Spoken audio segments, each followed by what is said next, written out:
Hi friends, PSC വീഡിയോയിലേക്ക് എല്ലാവർക്കും സ്വാഗതം.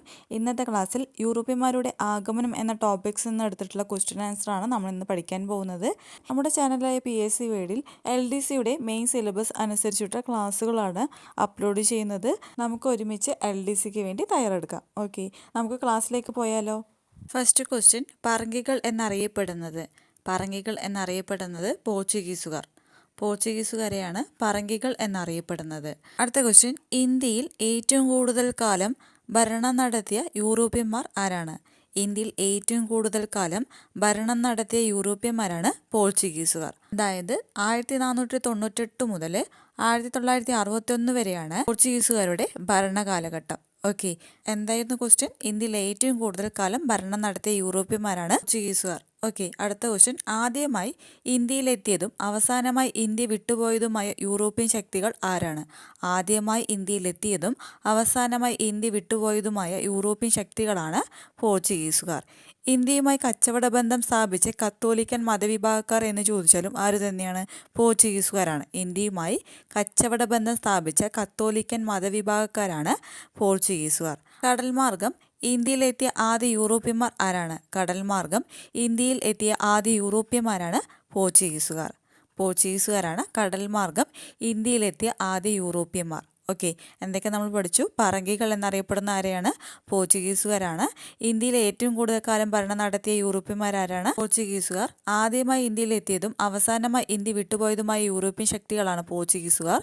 ഇന്ത്യയുമായി കച്ചവട ബന്ധം സ്ഥാപിച്ച കത്തോലിക്കൻ മതവിഭാഗക്കാരാണ്? പോർച്ചുഗീസുകാരാണ്. കടൽ മാർഗം ഇന്ത്യയിലെത്തിയ ആദ്യ യൂറോപ്യന്മാരാരാണ്? പോർച്ചുഗീസുകാരാണ്. ഓക്കെ, അടുത്ത ക്വസ്റ്റ്യനിലോട്ട് പോവാം. കേപ്പ് ഓഫ് ഗുഡ് ഹോപ്പ് വഴി കേരളത്തിലേക്ക് എത്തിച്ചേർന്ന ആദ്യ യൂറോപ്യൻ ശക്തി ആരാണ്?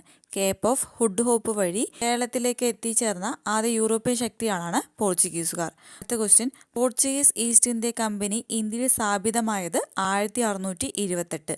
1628 പോർച്ചുഗീസ് ഈസ്റ്റ് ഇന്ത്യ കമ്പനി ഇന്ത്യയിൽ സ്ഥാപിതമായ വർഷം. പോർച്ചുഗീസുകാരുടെ ഇന്ത്യയിലെ പ്രധാന കോളനികൾ ഏതൊക്കെയാണ്? പോർച്ചുഗീസുകാരുടെ ഇന്ത്യയിലെ പ്രധാന കോളനികളാണ് ഗോവ, ദമാൻ ആൻഡ് ദിയു ആണ് പോർച്ചുഗീസുകാരുടെ ഇന്ത്യയിലെ പ്രധാന കോളനികൾ. ഇന്ത്യയിലെ ആദ്യ പോർച്ചുഗീസ് വൈസ്രോയ് ആരാണ്? ഇന്ത്യയിലെ ആദ്യ പോർച്ചുഗീസ് വൈസ്രോയാണ് ഫ്രാൻസിസ്കോ ഡി അൽമേഡയാണ് ഇന്ത്യയിലെ ആദ്യ പോർച്ചുഗീസ് വൈസ്രോയി. എന്താണ് ക്വസ്റ്റ്യൻ? ഇന്ത്യയിലെ ആദ്യ പോർച്ചുഗീസ് വൈസ്രോയി ആരാണ്? Francisco D Almeida. ഇന്ത്യയിൽ നീലജല നയം ആവിഷ്കരിച്ച പോർച്ചുഗീസ് വൈസ്രോയി ആരാണ്? ഇന്ത്യയിൽ നീലജലനയം ആവിഷ്കരിച്ച പോർച്ചുഗീസ് വൈസ്രോയാണ് അൽമേഡ. ഫ്രാൻസിസ്കോ ഡി അൽമേഡയാണ് നീലജലനയം ആവിഷ്കരിച്ച പോർച്ചുഗീസ് വൈസ്രോയ്. ഓക്കെ, നമുക്കൊന്നും കൂടി നോക്കാം. കേപ്പ് ഓഫ് ഗുഡ് ഹോപ്പ് വഴി കേരളത്തിലേക്ക് എത്തിച്ചേർന്ന ആദ്യ യൂറോപ്യൻ ശക്തി ആരാണ്? പോർച്ചുഗീസുകാരാണ്. പോർച്ചുഗീസ് ഈസ്റ്റ് ഇന്ത്യ കമ്പനി ഇന്ത്യയിൽ സ്ഥാപിതമായ വർഷം 1628. പോർച്ചുഗീസുകാരുടെ ഇന്ത്യയിലെ പ്രധാന കോളനികൾ ഏതൊക്കെയാണ്? Goa, Daman and Diu. ഇന്ത്യയിലെ ആദ്യ പോർച്ചുഗീസ് വൈസ്രോയ് ആരാണ്? Francisco D Almeida. ഇന്ത്യയിൽ നീലജല നയം അഥവാ ബ്ലൂ വാട്ടർ പോളിസി ആവിഷ്കരിച്ച പോർച്ചുഗീസ് വൈസ്രോയ് ആണ് ഫ്രാൻസിസ്കോ ഡി അൽമേഡ. നമുക്ക് അടുത്ത ക്വസ്റ്റ്യനിലോട്ട് പോവാം. കണ്ണൂർ കോട്ട അഥവാ സെൻറ്റ് ആഞ്ചലസ് കോട്ട നിർമ്മിച്ചത് ആരാണ്? കണ്ണൂർ കോട്ട അഥവാ സെൻറ്റ് ആഞ്ചലസ് കോട്ട നിർമ്മിച്ച വൈസ്രോയ് ആണ് അൽമേഡ. അതായത് ഫ്രാൻസിസ്കോ ഡി അൽമേഡയാണ് 1505 കണ്ണൂർ കോട്ട അഥവാ സെൻറ്റ് ആഞ്ചലസ് കോട്ട നിർമ്മിച്ചിട്ടുള്ളത്. ഓക്കെ, അടുത്ത ക്വസ്റ്റ്യൻ, ഇന്ത്യയിലെ രണ്ടാമത്തെ പോർച്ചുഗീസ് വൈസ്രോയാണ് അൽബുക്കർക്ക്. ഇന്ത്യയിലെ ആദ്യ പോർച്ചുഗീസ് വൈസ്രോയി ആരാണ്? Francisco D Almeida. Second viceroy ആണ് അൽബുക്കർക്ക്. ഓക്കെ, ഇന്ത്യയിൽ മിസ്റ്റർ കോളനി സമ്പ്രദായം ആവിഷ്കരിച്ച പോർച്ചുഗീസ് വൈസ്രോയാണ് അൽബുക്കർക്ക്. ഇന്ത്യയിൽ മിസ്റ്റർ കോളനി സമ്പ്രദായം ആവിഷ്കരിച്ച പോർച്ചുഗീസ് വൈസ്രോയി ആരാണ്? അൽബുക്കർക്ക്. ഇന്ത്യയിൽ നീലജല നയം ആവിഷ്കരിച്ച പോർച്ചുഗീസ് വൈസ്രോയി ആരാണ്? Francisco Almeida. ഇന്ത്യയിൽ മിസ്റ്റർ കോളനി സമ്പ്രദായം ആവിഷ്കരിച്ച പോർച്ചുഗീസ് വൈസ്രോയി ആണ് അൽബുക്കർക്ക്. ഓക്കെ, അടുത്ത ക്വസ്റ്റ്യനിലോട്ട് പോവാം. ഇന്ത്യയിലെ ആദ്യ യൂറോപ്യൻ കോട്ടയായ പള്ളിപ്പുറം കോട്ട നിർമ്മിച്ച പോർച്ചുഗീസുകാരൻ ആരാണ്? ഇന്ത്യയിലെ ആദ്യ യൂറോപ്യൻ കോട്ടയായ പള്ളിപ്പുറം കോട്ട നിർമ്മിച്ച പോർച്ചുഗീസുകാരനാണ് അൽബുക്കർക്ക്. നെക്സ്റ്റ് ക്വസ്റ്റ്യൻ, അൽബുക്കർക്ക് കൊച്ചിയിലെത്തിയ വർഷം? 1503 സെപ്റ്റംബറിലാണ് ഫ്രാൻസിസ്കോ അൽബുക്കർക്ക് കൊച്ചിയിലെത്തിയിട്ടുള്ളത്. ഓക്കെ, ഒന്നും കൂടി നമുക്ക് നോക്കാം. കണ്ണൂർ കോട്ട അഥവാ സെൻറ്റ് ആഞ്ചലസ് കോട്ട നിർമ്മിച്ചത് ആരാണ്? Francisco Almeida. ഇന്ത്യയിലെ രണ്ടാമത്തെ പോർച്ചുഗീസ് വൈസ്രോയി ആരാണ്? അൽബുക്കർക്കാണ്. ഇന്ത്യയിൽ മിസ്റ്റർ കോളനി സമ്പ്രദായം ആവിഷ്കരിച്ച പോർച്ചുഗീസ് വൈസ്രോയി ആരാണ്? അൽബുക്കർക്കാണ്. നീലജല നയം ആവിഷ്കരിച്ചത് ആരാണ്? ഫ്രാൻസിസ്കോ ഡി അൽമേഡയാണ്. മാറിപ്പോരുത്. അടുത്ത ക്വസ്റ്റ്യൻ, ഇന്ത്യയിലെ ആദ്യ യൂറോപ്യൻ കോട്ടയായ പള്ളിപ്പുറം കോട്ട നിർമ്മിച്ച പോർച്ചുഗീസുകാരനാണ് അൽബുക്കർക്ക്. അൽബുക്കർക്ക് കൊച്ചിയിലെത്തിയത് 1503 സെപ്റ്റംബറിലാണ്. ഓക്കെ, അടുത്ത ക്വസ്റ്റിലോട്ട് പോവാം. ഗോവ പിടിച്ചെടുക്കാൻ നേതൃത്വം നൽകിയ വൈസ്രോയി ആരാണ്? ഗോവ പിടിച്ചെടുക്കാൻ നേതൃത്വം നൽകിയ വൈസ്രോയാണ് അൽബുക്കർക്ക്. കൊച്ചിയിൽ നിന്ന് ഗോവയിലേക്ക് തലസ്ഥാനം മാറ്റിയ വൈസ്രോയി ആരാണ്? കൊച്ചിയിൽ നിന്നും ഗോവയിലേക്ക് തലസ്ഥാനം മാറ്റിയ വൈസ്രോയും അൽബുക്കർക്ക് തന്നെയാണ്. പോർച്ചുഗീസുകാരിൽ നിന്നും ഗോവ മോചിപ്പിച്ചത് ഏത് വർഷത്തിലാണ്? പോർച്ചുഗീസുകാരിൽ നിന്നും ഗോവയെ മോചിപ്പിച്ചത് 1961 ഡിസംബർ 19-നാണ്. 1961 ഡിസംബർ 19-നാണ് പോർച്ചുഗീസുകാരിൽ നിന്ന് ഗോവയെ മോചിപ്പിച്ചത്. ഗോവയിൽ പോർച്ചുഗീസുകാർക്കെതിരെ ഇന്ത്യ നടത്തിയ സൈനിക നടപടി അറിയപ്പെടുന്നത് ഓപ്പറേഷൻ വിജയ്. ഓപ്പറേഷൻ വിജയ് എന്ന പേരിലാണ് ഗോവയിൽ പോർച്ചുഗീസുകാർക്കെതിരെ ഇന്ത്യ നടത്തിയ സൈനിക നടപടി. ഓക്കെ, നമുക്കൊന്നും കൂടി നോക്കാം. ഗോവ പിടിച്ചെടുക്കാൻ നേതൃത്വം നൽകിയ വൈസ്രോയാണ് അൽബുക്കർക്ക്. കൊച്ചിയിൽ നിന്നും ഗോവയിലേക്ക് തലസ്ഥാനം മാറ്റിയ വൈസ്രോയും അൽബുക്കർക്ക് തന്നെയാണ്.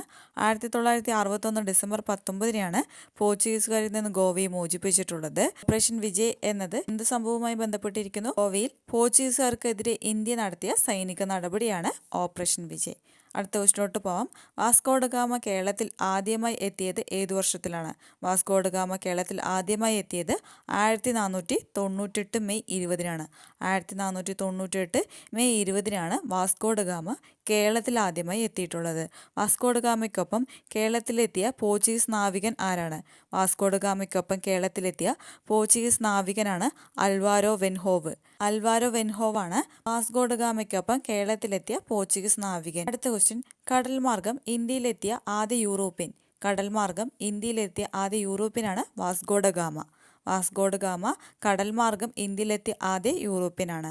വാസ്കോ ഡ ഗാമയെ ഇന്ത്യയിലേക്ക് അയച്ച പോർച്ചുഗൽ രാജാവ് ആരാണ്? വാസ്കോ ഡ ഗാമയെ ഇന്ത്യയിലേക്ക് അയച്ച പോർച്ചുഗൽ രാജാവാണ് മാനുവൽ രാജാവ്. മാനുവൽ രാജാവാണ് വാസ്കോ ഡ ഗാമയെ ഇന്ത്യയിലേക്ക് അയച്ച പോർച്ചുഗൽ രാജാവ്. ഇന്ത്യൻ മഹാസമുദ്രത്തിലെ സേനാധിപതി എന്ന് വാസ്കോ ഡ ഗാമയെ വിശേഷിപ്പിച്ചത് ആരാണ്? ഇന്ത്യൻ മഹാസമുദ്രത്തിലെ സേനാധിപതി എന്ന് വാസ്കോ ഡ ഗാമയെ വിശേഷിപ്പിച്ചത് മാനുവൽ രാജാവ്. ഇങ്ങനെയും ചോദിക്കാം. മാനുവൽ രാജാവ് ഇന്ത്യൻ മഹാസമുദ്രത്തിലെ സേനാധിപതി എന്ന് ആരെയാണ് വിശേഷിപ്പിച്ചത്? ആരെയാണ്? Vasco da Gama. ഒന്നുകൂടി നമുക്ക് നോക്കാം. 1498 മെയ് 20-നാണ് വാസ്കോ ഡ ഗാമ കേരളത്തിൽ ആദ്യമായി എത്തിയിട്ടുള്ളത്. വാസ്കോ ഡ ഗാമയ്ക്കൊപ്പം കേരളത്തിലെത്തിയ പോർച്ചുഗീസ് നാവികനാണ് അൽവാരോ വെൻഹോവ്. കടൽ മാർഗം ഇന്ത്യയിലെത്തിയ ആദ്യ യൂറോപ്യനാണ് Vasco da Gama. Vasco da ഗാമയെ ഇന്ത്യയിലേക്ക് അയച്ച പോർച്ചുഗൽ രാജാവ് ആരാണ്? മാനുവൽ രാജാവാണ്. ഇന്ത്യൻ മഹാസമുദ്രത്തിലെ സേനാധിപതി എന്ന് വാസ്കോ ഡ ഗാമയെ വിശേഷിപ്പിച്ചത് മാനുവൽ രാജാവാണ്. നമുക്ക് അടുത്ത ക്വസ്റ്റിലോട്ട് പോകാം. വാസ്കോ ഡ ഗാമ ഇന്ത്യയിലേക്കുള്ള ഐതിഹാസിക യാത്ര ആരംഭിച്ചത് എവിടെ നിന്നാണ്? വാസ്കോ ഡ ഗാമ ഇന്ത്യയിലേക്കുള്ള ഐതിഹാസിക യാത്ര ആരംഭിച്ചത് ലിസ്ബണിൽ നിന്നാണ്. ലിസ്ബണിൽ നിന്നാണ് വാസ്കോ ഡ ഗാമ ഇന്ത്യയിലേക്കുള്ള ഐതിഹാസിക യാത്ര ആരംഭിച്ചിട്ടുള്ളത്. 1499 വാസ്കോ ഡ ഗാമ ലിസ്ബണിൽ എത്തിയ ശേഷം പോർച്ചുഗീസ് രാജാവ് ഇന്ത്യയിലേക്ക് അയച്ച പ്രതിനിധി ആരാണ്? 1499 വാസ്കോ ഡ ഗാമ ലിസ്ബണിൽ എത്തിയ ശേഷം പോർച്ചുഗീസ് രാജാവ് ഇന്ത്യയിലേക്ക് അയച്ച പ്രതിനിധിയാണ് അൽവാരിസ് കബ്രാൾ. ആരാണ്? അൽവാരിസ് കബ്രാളാണ് 1499 വാസ്കോ ഡ ഗാമ ലിസ്ബണിൽ എത്തിയ ശേഷം പോർച്ചുഗീസ് രാജാവ് ഇന്ത്യയിലേക്ക് അയച്ച പ്രതിനിധി. അടുത്ത ക്വസ്റ്റ്യൻ, വാസ്കോ ഡ ഗാമ സഞ്ചരിച്ച കപ്പൽ സെന്റ് ഗാബ്രിയേൽ കപ്പലാണ്. വാസ്കോ ഡ ഗാമ സഞ്ചരിച്ച കപ്പലിന്റെ പേരെന്താണ്? Saint Gabriel. Vasco da Gama എന്ന സ്ഥലം സ്ഥിതി ചെയ്യുന്നത് എവിടെയാണ്? ഗോവ. വാസ്കോ ഡ ഗാമ എന്ന സ്ഥലം സ്ഥിതി ചെയ്യുന്നത് ഗോവയിലാണ്. വാസ്കോ ഡ ഗാമ രണ്ടാമതായി കേരളത്തിലെത്തിയ വർഷം 1502. 1502-ലാണ് രണ്ടാമതായി കേരളത്തിലെത്തിയ വർഷം. ഓക്കെ, എന്തൊക്കെ ക്വസ്റ്റ്യൻസ് പഠിച്ചു? വാസ്കോ ഡ ഗാമ ഇന്ത്യയിലേക്കുള്ള ഐതിഹാസിക യാത്ര ആരംഭിച്ച എവിടെ നിന്നാണ്? ലിസ്ബണിൽ നിന്നാണ്. 1499 വാസ്കോ ഡ ഗാമ ലിസ്ബണിൽ എത്തിയ ശേഷം പോർച്ചുഗീസ് രാജാവ് ഇന്ത്യയിലേക്ക് അയച്ച പ്രതിനിധിയാണ് Alvares Cabral. Vasco da Gama സഞ്ചരിച്ച കപ്പലിന്റെ പേര് Saint Gabriel. Vasco da Gama എന്ന സ്ഥലം സ്ഥിതി ചെയ്യുന്നത് എവിടെയാണ്? ഗോവയിലാണ്. വാസ്കോ ഡ ഗാമ രണ്ടാമതായി കേരളത്തിലെത്തിയ വർഷം 1502-ലാണ്. അടുത്ത ക്വസ്റ്റിലോട്ട് പോകാം. വാസ്കോ ഡ ഗാമ അവസാനമായി കേരളത്തിലെത്തിയ വർഷം, അതായത് മൂന്നാമതെത്തിയ വർഷമാണ് 1524. 1524-ലാണ് വാസ്കോ ഡ ഗാമ അവസാനമായും മൂന്നാമതായും കേരളത്തിലെത്തിയ വർഷം. വാസ്കോഡ ഗാമ പോർച്ചുഗീസ് വൈസ്രോയി കേരളത്തിലെത്തിയ വർഷം 1524 ഓക്കെ, എന്താ question? 1524 Vasco da gamma Portuguese viceroy ആയിട്ട് കേരളത്തിലെത്തിയിട്ടുള്ള വർഷം. വാസ്കോഡ ഗാമ അന്തരിച്ച വർഷം 1524 ഡിസംബർ 24. 1524 ഡിസംബർ 24 വാസ്കോഡ ഗാമ അന്തരിച്ച വർഷം. വാസ്കോഡ ഗാമ ആദ്യമായിട്ട് എത്തിയിട്ടുള്ള വർഷം 1498 മെയ് 20 വാസ്കോഡ ഗാമ രണ്ടാമതായി കേരളത്തിലെത്തിയ വർഷം 1502. വാസ്കോഡ ഗാമ അവസാനമായും മൂന്നാമതായും കേരളത്തിലെത്തിയ വർഷം 1524. വാസ്കോഡ ഗാമ പോർച്ചുഗീസ് വൈസ്രോയി കേരളത്തിലെത്തിയ വർഷം 1524. 1524 ഡിസംബർ 24 വാസ്കോഡ ഗാമ അന്തരിച്ച വർഷം. ഓക്കെ, അടുത്ത ക്വസ്റ്റ്യനിലോട്ട് പോവാം. വാസ്കോഡ ഗാമയുടെ ഭൗതിക ശരീരം ആദ്യം അടക്കം ചെയ്തിരുന്ന പള്ളി Saint Francis church, Kochi. Saint Francis church കൊച്ചിയിലാണ് വാസ്കോഡ ഗാമയുടെ ഭൗതിക ശരീരം ആദ്യം അടക്കം ചെയ്തിരുന്ന പള്ളി. വാസ്കോഡ ഗാമയുടെ ഭൗതിക ശരീരം കൊച്ചിയിൽ നിന്ന് മാറ്റി പോർച്ചുഗലിലേക്ക് കൊണ്ടുപോയ വർഷം 1539. 1539 വാസ്കോഡ ഗാമയുടെ ഭൗതിക ശരീരം കൊച്ചിയിൽ നിന്ന് മാറ്റി പോർച്ചുഗലിലേക്ക് കൊണ്ടുപോയ വർഷം. ഓക്കെ, അടുത്ത ക്വസ്റ്റ്യനിലോട്ട് പോകാം. വാസ്കോഡ ഗാമയുടെ ഭൗതിക അവശിഷ്ടം ഇപ്പോൾ സ്ഥിതി ചെയ്യുന്നത് എവിടെയാണ്? വാസ്കോഡ ഗാമയുടെ ഭൗതിക അവശിഷ്ടം ഇപ്പോൾ സ്ഥിതി ചെയ്യുന്നത് ജെറോനിമസ് കത്തീഡ്രലാണ്. ലിസ്ബണിലെ ജെറോനിമസ് കത്തീഡ്രലാണ് വാസ്കോഡ ഗാമയുടെ ഭൗതിക അവശിഷ്ടം ഇപ്പോൾ സ്ഥിതി ചെയ്യുന്നത്. നമുക്കൊന്നും കൂടി നോക്കാം. വാസ്കോഡ ഗാമയുടെ ഭൗതിക ശരീരം ആദ്യം അടക്കം ചേരുന്ന പള്ളി Saint Francis church, Kochi. Vasco da ഗാമയുടെ ഭൗതിക ശരീരം കൊച്ചിയിൽ നിന്ന് മാറ്റി പോർച്ചുഗലിലേക്ക് കൊണ്ടുപോയ വർഷം 1539. വാസ്കോഡ ഗാമയുടെ ഭൗതിക അവശിഷ്ടം ഇപ്പോൾ സ്ഥിതി ചെയ്യുന്നത് ജെറോനിമസ് കത്തീഡ്രൽ, എവിടെയാണ്? ലിസ്ബണിലാണ്. ഓക്കെ, 1513 പോർച്ചുഗീസുകാരും സാമൂതിരിയും തമ്മിൽ ഒപ്പുവെച്ച സന്ധി ഏതാണ്? 1513 പോർച്ചുഗീസുകാരും സാമൂതിരിയും തമ്മിൽ ഒപ്പുവെച്ച സന്ധിയാണ് കണ്ണൂർ സന്ധി. കണ്ണൂർ സന്ധി 1513 പോർച്ചുഗീസുകാരും സാമൂതിരിയും തമ്മിൽ ഒപ്പുവെച്ച സന്ധിയാണ്. ഓക്കെ, അടുത്ത ക്വസ്റ്റ്യൻ. സാമൂതിരിയുടെ നാവിക സൈന്യത്തിൻ്റെ മേധാവിത്വം വഹിച്ചിരുന്നവർ അറിയപ്പെടുന്നത് കുഞ്ഞാലി മരക്കാർ. കുഞ്ഞാലി മരക്കാറാണ് സാമൂതിരിയുടെ നാവിക സൈന്യത്തിൻ്റെ മേധാവിത്വം വഹിച്ചിരുന്നവർ. മരക്കാർ എന്ന സ്ഥാനപ്പേര് നൽകിയത് ആരാണ്? മരക്കാർ എന്ന സ്ഥാനപ്പേര് നൽകിയത് സാമൂതിരി. സാമൂതിരിയാണ് മരക്കാർ എന്ന സ്ഥാനപ്പേര് നൽകിയത്. കുഞ്ഞാലി മരക്കാർ ഒന്നാമൻ്റെ യഥാർത്ഥ നാമം എന്താണ്? കുഞ്ഞാലി മരക്കാർ ഒന്നാമൻ്റെ യഥാർത്ഥ നാമമാണ് കുട്ടി അഹമ്മദ് അലി. കുട്ടി അഹമ്മദ് അലി കുഞ്ഞാലി മരക്കാർ ഒന്നാമൻ്റെ യഥാർത്ഥ നാമമാണ്. ഒന്നുകൂടി നമുക്ക് നോക്കാം. കണ്ണൂർ സന്ധി ഒപ്പുവെച്ചത് ആരൊക്കെയാണ്? പോർച്ചുഗീസുകാരും സാമൂതിരിയും തമ്മിലാണ്. വർഷം 1513. സാമൂതിരിയുടെ നാവിക സൈന്യത്തിൻ്റെ മേധാവിത്വം വഹിച്ചിരുന്നവർ അറിയപ്പെടുന്നത് കുഞ്ഞാലി മരക്കാർ എന്നാണ്. മരക്കാർ എന്ന സ്ഥാനപ്പേര് നൽകിയത് ആരാണ്? സാമൂതിരിയാണ്. കുട്ടി അഹമ്മദ് അലി എന്നാണ് കുഞ്ഞാലി മരക്കാർ ഒന്നാമൻ്റെ യഥാർത്ഥ നാമം. അടുത്ത ക്വസ്റ്റ്യനിലോട്ട് പോവാം. കുട്ടി അഹമ്മദ് അലിയുടെ സമരതന്ത്രം അറിയപ്പെടുന്നത് അടിച്ചിട്ടു കടന്നുകളയുക എന്നാണ്. അടിച്ചിട്ടു കടന്നുകളയുക എന്നത് ആരുടെ സമരതന്ത്രമാണ്? കുട്ടി അഹമ്മദ് അലിയുടെ, അതായത് കുഞ്ഞാലി മരക്കാർ ഒന്നാമൻ്റെ സമരതന്ത്രം അറിയപ്പെടുന്നത് അടിച്ചിട്ടു കടന്നുകളയുക എന്നാണ്. ഓക്കെ, അടുത്ത ക്വസ്റ്റ്യൻ. കുഞ്ഞാലി മരക്കാർ രണ്ടാമൻ്റെ യഥാർത്ഥ നാമം എന്താണ്? കുഞ്ഞാലി മരക്കാർ രണ്ടാമൻ്റെ യഥാർത്ഥ നാമം കുട്ടി പോക്കർ അലി എന്നാണ്. കുട്ടി പോക്കർ അലി എന്നാണ് കുഞ്ഞാലി മരക്കാർ രണ്ടാമൻ്റെ യഥാർത്ഥ നാമം. എങ്കിൽ കുഞ്ഞാലി മരക്കാർ മൂന്നാമൻ്റെ യഥാർത്ഥ നാമം എന്താണ്? കുഞ്ഞാലി മരക്കാർ മൂന്നാമൻ്റെ യഥാർത്ഥ നാമമാണ് പട്ടുമരക്കാർ. പട്ടുമരക്കാർ കുഞ്ഞാലി മരക്കാർ മൂന്നാമൻ്റെ യഥാർത്ഥ നാമമാണ്. സാമൂതിരിയിൽ നിന്ന് പുതുപ്പണത്തെ ഒരു കോട്ടയും പണ്ടകശാലയും നിർമ്മിക്കാൻ അനുമതി നേടിയത് ആരാണ്? സാമൂതിരിയിൽ നിന്ന് പുതുപ്പണത്ത് ഒരു കോട്ടയും പണ്ടകശാലയും നിർമ്മിക്കാൻ അനുമതി നേടിയ കുഞ്ഞാലി മരക്കാറാണ് കുഞ്ഞാലി മൂന്നാമൻ. മരക്കാർ കോട്ട നിർമ്മിച്ചത് ആരാണ്? മരക്കാർ കോട്ട നിർമ്മിച്ചത് കുഞ്ഞാലി മരക്കാർ മൂന്നാമനാണ്. അതായത് പട്ടുമരക്കാർ എന്നറിയപ്പെടുന്ന കുഞ്ഞാലി മരക്കാർ മൂന്നാമനാണ് മരക്കാർ കോട്ട നിർമ്മിച്ചത്. ഒന്നും കൂടി നമുക്ക് നോക്കാം. കുട്ടി അഹമ്മദ് അലിയുടെ സമരതന്ത്രം അറിയപ്പെടുന്നത് അടിച്ചിട്ടു കളയുക എന്നാണ്. കുട്ടി അഹമ്മദ് അലി എത്രാമത്തെ കുഞ്ഞാലി മരക്കാറാണ്? ഒന്നാമത്തെ കുഞ്ഞാലി മരക്കാറാണ്. ഓക്കെ, അടുത്ത ക്വസ്റ്റ്യൻ. കുഞ്ഞാലി മരക്കാർ രണ്ടാമൻ്റെ യഥാർത്ഥ നാമം കുട്ടി പോക്കർ അലി എന്നാണ്. കുഞ്ഞാലി മരക്കാർ മൂന്നാമൻ്റെ യഥാർത്ഥ നാമം പട്ടുമരക്കാർ എന്നാണ്. സാമൂതിരിയിൽ നിന്ന് പുതുപ്പണത്ത് ഒരു കോട്ടയും പണ്ടകശാലയും നിർമ്മിക്കാൻ അനുമതി നേടിയതാരാണ്?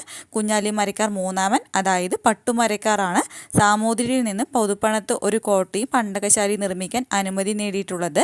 മരക്കാർ കോട്ട നിർമ്മിച്ചതാരാണ്? കുഞ്ഞാലി മരക്കാർ മൂന്നാമൻ, അതായത് പട്ടുമരക്കാറാണ് മരക്കാർ കോട്ട നിർമ്മിച്ചിട്ടുള്ളത്. അടുത്ത ക്വസ്റ്റ്യൻ, AD 1571 ചാലിയൻകോട്ട പിടിച്ചെടുക്കുകയും പോർച്ചുഗീസ് ആധിപത്യത്തിന്റെ തകർച്ചയ്ക്ക് തുടക്കം കുറിക്കുകയും ചെയ്തത് ആരാണ്? കുഞ്ഞാലി മരക്കാർ മൂന്നാമനാണ്. ആരാണ്? കുഞ്ഞാലി മരക്കാർ മൂന്നാമനാണ് AD 1571 ചാലിയൻകോട്ട പിടിച്ചെടുക്കുകയും പോർച്ചുഗീസ് ആധിപത്യത്തിന്റെ തകർച്ചയ്ക്ക് തുടക്കം കുറിക്കുകയും ചെയ്തത് കുഞ്ഞാലി മരക്കാർ മൂന്നാമൻ. കുഞ്ഞാലി മരക്കാർ മൂന്നാമന്റെ യഥാർത്ഥ നാമം എന്താണ്? പട്ടുമരക്കാർ എന്നാണ്. ഓക്കെ, അടുത്ത ക്വസ്റ്റ്യൻ, കുഞ്ഞാലി മരക്കാർ നാലാമൻ്റെ യഥാർത്ഥ നാമം മുഹമ്മദ് അലി മരക്കാർ. നമ്മൾ എത്ര കുഞ്ഞാലി മരക്കാറിൻ്റെ യഥാർത്ഥ നാമമാണ് പഠിച്ചിട്ടുള്ളത്? 4 പേരാണ്. ഒന്നാമത്തെ കുഞ്ഞാലി മരക്കാറിൻ്റെ യഥാർത്ഥ നാമം എന്താണ്? കുട്ടി അഹമ്മദ് അലി എന്നാണ്. കുഞ്ഞാലി മരക്കാർ രണ്ടാമൻ്റെ യഥാർത്ഥ നാമം കുട്ടി പോക്കർ അലി. കുഞ്ഞാലി മരക്കാർ മൂന്നാമൻ്റെ യഥാർത്ഥ നാമം പട്ടുമരക്കാർ. കുഞ്ഞാലി മരക്കാർ നാലാമൻ്റെ യഥാർത്ഥ നാമമാണ് മുഹമ്മദ് അലി മരക്കാർ. ഓക്കെ, നമുക്ക് അടുത്ത ക്വസ്റ്റ്യനോട്ട് പോവാം. ഇന്ത്യ സമുദ്രത്തിലെ അധിപൻ, മുസ്ലിങ്ങളുടെ രാജാവ് എന്നീ പദവികൾ സ്വീകരിച്ചത് ഏതു മരക്കാറാണ്? ഇന്ത്യൻ സമുദ്രത്തിലെ അധിപൻ, മുസ്ലിങ്ങളുടെ രാജാവ് എന്നീ പദവികൾ സ്വീകരിച്ചത് കുഞ്ഞാലി മരക്കാർ നാലാമനാണ്. കുഞ്ഞാലി മരക്കാർ നാലാമന്റെ യഥാർത്ഥ നാമം എന്താണ്? മുഹമ്മദ് അലി മരക്കാർ. മുഹമ്മദ് അലി മരക്കാരനെയാണ് ഇന്ത്യൻ സമുദ്രത്തിലെ അധിപൻ, മുസ്ലിങ്ങളുടെ രാജാവ് എന്നീ പദവികൾ സ്വീകരിച്ചിട്ടുള്ളത്. ഓക്കെ, അടുത്ത ക്വസ്റ്റ്യൻ, കുഞ്ഞാലി മരക്കാരുടെ ആക്രമണം നേരിടാൻ 1531 പോർച്ചുഗീസുകാർ നിർമ്മിച്ച കോട്ട ഏതാണ്? ചാലിയൻകോട്ട. എന്താണ് ക്വസ്റ്റ്യൻ? കുഞ്ഞാലി മരക്കാരുടെ ആക്രമണം നേരിടാൻ 1531 പോർച്ചുഗീസുകാർ നിർമ്മിച്ച കോട്ട ഏതാണ്? ചാലിയൻകോട്ട. ഓർത്തിരിക്കുക. നമ്മൾ എന്തൊക്കെ ക്വസ്റ്റ്യൻസ് പഠിച്ചു ഒന്നും കൂടി നമുക്ക് നോക്കാം. AD 1571 ചാലിയൻകോട്ട പിടിച്ചെടുക്കുകയും പോർച്ചുഗീസ് ആധിപത്യത്തിന്റെ തകർച്ചയ്ക്ക് തുടക്കം കുറിക്കുകയും ചെയ്തത് കുഞ്ഞാലി മരക്കാർ മൂന്നാമനാണ്. കുഞ്ഞാലി മരക്കാർ നാലാമന്റെ യഥാർത്ഥ നാമം മുഹമ്മദ് അലി മരക്കാർ. ഇന്ത്യ സമുദ്രത്തിലെ അധിപൻ, മുസ്ലിങ്ങളുടെ രാജാവ് എന്നീ പദവികൾ സ്വീകരിച്ചത് മുഹമ്മദ് അലി മരക്കാർ അഥവാ കുഞ്ഞാലി മരക്കാർ നാലാമനാണ്. കുഞ്ഞാലി മരക്കാരുടെ ആക്രമണം നേരിടാൻ 1531 പോർച്ചുഗീസുകാർ നിർമ്മിച്ച കോട്ട ഏതാണ്? ചാലിയൻകോട്ട. ഓക്കെ, ഓർത്തിരിക്കുക. വർഷം 1531 പോർച്ചുഗീസുകാർ നിർമ്മിച്ച കോട്ടയാണ് ചാലിയൻകോട്ട. നമുക്ക് അടുത്ത ക്വസ്റ്റ്യനോട്ട് പോകാം. ചാലിയൻകോട്ട പണിത പോർച്ചുഗീസ് ഗവർണർ ആരായിരുന്നു? നൂനോ ഡ കുൻഹ. നൂനോ ഡ കുൻഹ ആണ് ചാലിയൻകോട്ട പണിത പോർച്ചുഗീസ് ഗവർണർ. സാമൂതിരിയുടെ കണ്ടത്തിലേക്ക് നീട്ടിയ പീരങ്കി എന്നറിയപ്പെടുന്ന കോട്ട ഏതാണ്? പ്രധാന ക്വസ്റ്റ്യൻ ആണ്.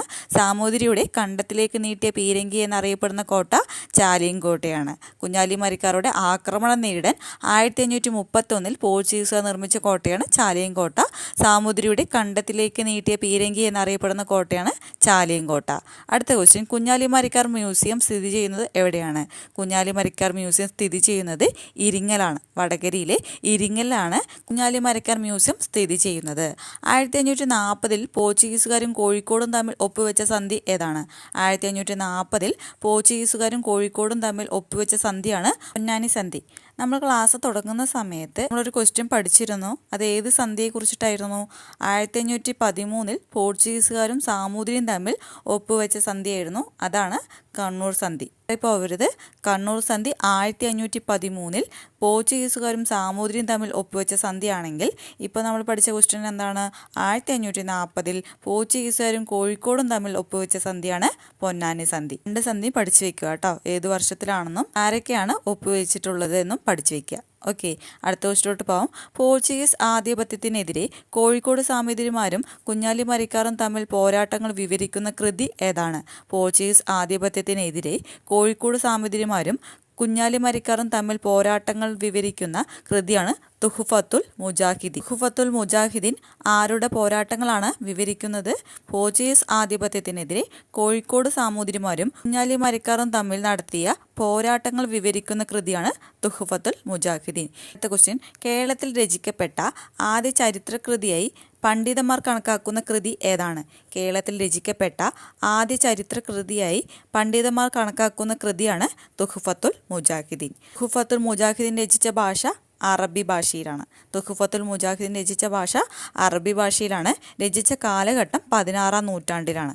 ഓക്കെ, തുഹ്ഫത്തുൽ മുജാഹിദീൻ രചിച്ച ഭാഷ അറബി ഭാഷയിലാണ്. രചിച്ച കാലഘട്ടം 16-ാം നൂറ്റാണ്ടിലാണ്. ഒന്നും കൂടി നമുക്ക് നോക്കാം. പോർച്ചുഗീസ് ആധിപത്യത്തിനെതിരെ കോഴിക്കോട് സാമൂതിരിമാരും കുഞ്ഞാലിമരക്കാരും നടത്തിയ പോരാട്ടങ്ങൾ വിവരിക്കുന്ന കൃതിയാണ് തുഹ്ഫത്തുൽ മുജാഹിദീൻ. കേരളത്തിൽ രചിക്കപ്പെട്ട ആദ്യ ചരിത്ര കൃതിയായി പണ്ഡിതന്മാർ കണക്കാക്കുന്ന കൃതിയാണ് തുഹ്ഫത്തുൽ മുജാഹിദീൻ. അറബി ഭാഷയിലാണ് രചിച്ചിട്ടുള്ളത്. രചിച്ച കാലഘട്ടം 16-ാം നൂറ്റാണ്ട്. ഓക്കെ, നമുക്ക് അടുത്ത ക്വസ്റ്റിലോട്ട് പോകാം. കേരളത്തിലെ പോർച്ചുഗീസ് അതിക്രമങ്ങളെക്കുറിച്ച് സൂചന നൽകുന്ന ഷെയ്ഖ് സൈനുദ്ദീൻ രചിച്ച കൃതിയാണ് തുഹ്ഫത്തുൽ മുജാഹിദീൻ. കേരളത്തിലെ പോർച്ചുഗീസ് അതിക്രമങ്ങളെക്കുറിച്ച് സൂചന നൽകുന്ന ഷെയ്ഖ് സൈനുദ്ദീൻ രചിച്ച കൃതിയാണ് തുഹ്ഫത്തുൽ മുജാഹിദീൻ. തുഹ്ഫത്തുൽ മുജാഹിദീൻ ആരാണ് രചിച്ചിട്ടുള്ളത്? ഷെയ്ഖ് സൈനുദ്ദീൻ ആണ്. ഓക്കെ, അടുത്ത ക്വസ്റ്റിലോട്ട് പോകാം.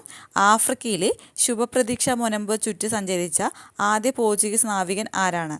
ആഫ്രിക്കയിലെ ശുഭപ്രതീക്ഷ മുനമ്പ് ചുറ്റി സഞ്ചരിച്ച ആദ്യ പോർച്ചുഗീസ് നാവികനാണ് ബാർത്തലോമിയോ ഡയസ്. ബാർത്തലോമിയോ ഡയസ് ആണ് ആഫ്രിക്കയിലെ ശുഭപ്രതീക്ഷ മുനമ്പ് ചുറ്റി സഞ്ചരിച്ച ആദ്യ പോർച്ചുഗീസ് നാവികൻ. അടുത്ത ക്വസ്റ്റ്യൻ, കരമാർഗം ഇന്ത്യയിൽ ആദ്യമായി എത്തിയ പോർച്ചുഗീസ് സഞ്ചാരി ആരാണ്? സഞ്ചാരിയാണ് പെറോഡ കോവിൽഹ. പെറോഡ കോവിൽഹ.